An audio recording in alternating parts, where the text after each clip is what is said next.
সুপ্রিয় ভাই বোনেরা, আসসালামু আলাইকুম। সত্যপ্রকাশ চ্যানেলে আপনাকে স্বাগতম। ফায়ার সার্ভিস থেকে আবারও নতুন করে কিন্তু একটি নিয়োগ দেওয়া হয়েছে। সকল জেলার নারী এবং পুরুষ উভয়ই আবেদন করতে পারবেন। এসএসসি থেকে অনার্স মাস্টার যারা কমপ্লিট করেছেন সকল জেলা থেকে কিন্তু আবেদন করতে পারবেন।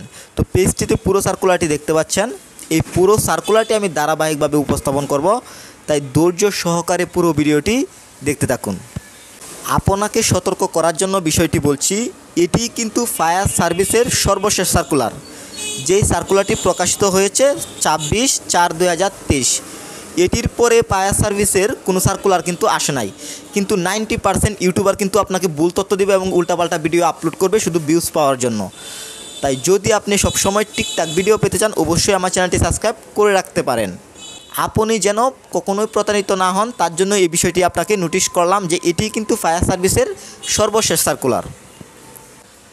আবেদনটি কিন্তু অনলাইনের মাধ্যমে করতে হবে। তো আপনি যদি আমার মাধ্যমে আবেদন করতে চান তাহলে স্ক্রিনে দেওয়া নাম্বারে অবশ্যই আমার সাথে যোগাযোগ করবেন, কেননা বাংলাদেশ থেকে একমাত্র এই সার্ভিসটি আমিই দিচ্ছি। আমি ধারাবাহিকভাবে ক্যাটাগরির বিষয়গুলো সুন্দরভাবে তুলে ধরব, তাই ভিডিওটি দেখতে থাকুন। একে দেখতে পাচ্ছেন 60 মুদ্রা করে কাম কম্পিউটার অপারেটর বেতন স্কেল দেখতে পাচ্ছেন, সেই সাথে 14 গ্রেড অনুযায়ী কিন্তু বেতন দেওয়া হবে। তো এখানে পদের সংখ্যা 2টি। তো শিক্ষাগত যোগ্যতার বিষয়টা দেখে নিব। এখানে দেখতে পাচ্ছেন কোনো স্বীকৃত বিশ্ববিদ্যালয় হইতে অন্য দ্বিতীয় শ্রেণী বা সমমানের সিজিপিএতে স্নাতক সমমানের ডিগ্রি থাকতে হবে। এছাড়াও কিন্তু আপনাকে অবশ্যই কিন্তু কম্পিউটার চালানোর দক্ষতা অবশ্যই লাগবে, যেমন বাংলায় 25 এবং ইংরেজিতে 30 শব্দের গতি কিন্তু থাকতে হবে। তো আমি আগেই বলেছি যে এখানে সকল জেলার নারী এবং পুরুষ উভয়ই কিন্তু আবেদন করতে পারবেন। এরপর 2 দেখতে পাচ্ছেন ওয়্যারলেস মেকানিক। তো এখানে গ্রেড 15 অনুযায়ী বেতন দেওয়া হবে, পদের সংখ্যা 4টি। তো শিক্ষাগত যোগ্যতা কোনো স্বীকৃত বোর্ড হতে কমপক্ষে দ্বিতীয় বিভাগ সহ বিজ্ঞান বিভাগ উচ্চ মাধ্যমিক সার্টিফিকেট পাস বা সমমানের শিক্ষাগত যোগ্যতা থাকতে হবে।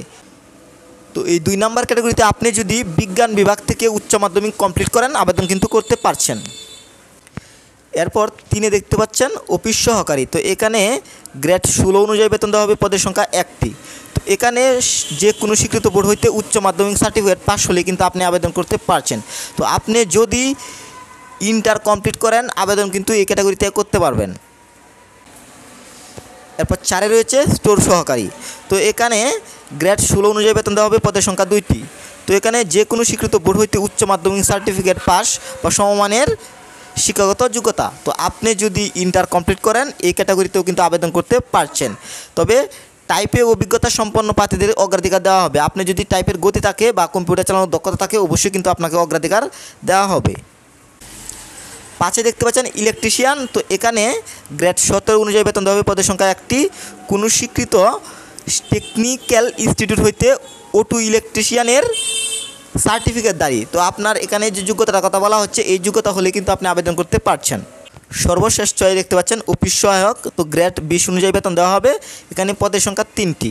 তো এখানে কোনো স্বীকৃত বোর্ড হইতে মাধ্যমিক স্কুল সার্টিফিকেট, আপনি যদি এসএসসি কমপ্লিট করেন যে কোনো জায়গা থেকে কিন্তু আপনি আবেদন করতে পারবেন।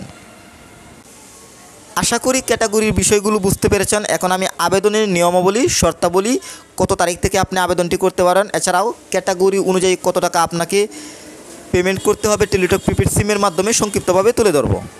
তো আমি আগেই বলেছি আবেদনটি কিন্তু অনলাইনের মাধ্যমে করতে হবে। এখানে যে লিঙ্কটি দেখতে পাচ্ছেন fscd.telecom.bd, এই লিঙ্কের মাধ্যমে কিন্তু আপনাকে আবেদনটি করতে হবে। তো আপনি যদি আমার মাধ্যমে আবেদন করতে চান স্ক্রিনে দেওয়া নাম্বারে অবশ্যই আমার সাথে যোগাযোগ করবেন।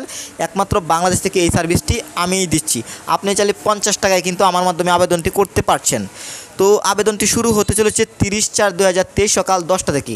আপনি চাইলে 30 তারিখ থেকে কিন্তু আবেদনটি করতে পারবেন। এছাড়া আবেদন জমাদানের শেষ তারিখের সময় 31/5/2023 বিকাল 5 ঘটিকা। তো আপনি 1 মাসের জন্য সময় পাচ্ছেন আবেদনটি করার জন্য। তো বয়সের দিকে লক্ষ্য রাখতে হবে, যেমন 1 এপ্রিল 2023 তারিখে 18 থেকে 30 বছরের মধ্যে হতে হবে সাধারণ প্রার্থীদের ক্ষেত্রে। তো এখন আমি পেমেন্টের বিষয়টা তুলে ধরবো। 1, 2, 3 ও 4 এই 4টা পদে আবেদন করার জন্য অবশ্যই কিন্তু আপনার 200 টাকা লাগবে।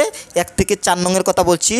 এরপর দেখতে পাচ্ছেন 5 ও 6 নংয়ে আবেদন যদি আপনি করেন তাহলে 100 টাকা লাগবে।